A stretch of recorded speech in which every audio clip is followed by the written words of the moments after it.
அந்த ஜெபமே பாருங்க, பரலோகத்திலே தேவ சித்தம் என்னவோ பூமியில நடக்கட்டும்ன்றாங்க. அதுதான் ஜெபம். ஆனா கிறிஸ்தவர்கள் என்ன சொல்றாங்க? ஆண்டவரே உங்க சித்தம் எதுவோ இதை செய்யுங்கப்பா, உங்க சித்தம் தான் வச்சிருங்க, இல்லைன்னா எடுத்துக்கோங்கன்றாங்க. இது பரலோக சித்தமே கிடையாது. எடுத்துக்கொள்ளப்படுவது பரலோக சித்தம் கிடையாது. நம்மளை தோல்வியின் பாதையில் நடத்துவது பரலோகத்தின் சித்தம் கிடையாது. வியாதியை அனுமதிப்பது பரலோகத்தின் சித்தம் கிடையாது. பரலோகத்தின் சித்தமே கிறிஸ்தவருடைய கான்டெக்ஸ்ட் படி பார்க்கும்போது பரலோகத்தின் சித்தம் முற்றிலும் வித்தியாசமானது. பரலோகத்தின் சித்தம் என்ன?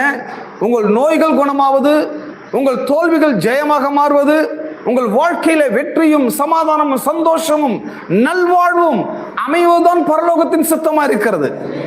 ஏன்னா பரலோகத்தில் ஏழைகள் கிடையாது, பரலோகத்தில் தோல்விகள் கிடையாது, பரலோகத்தில் வியாதிகள் கிடையாது. பரலோகம் நம்முடைய நினைவுகளுக்கும் அப்பாற்பட்டது.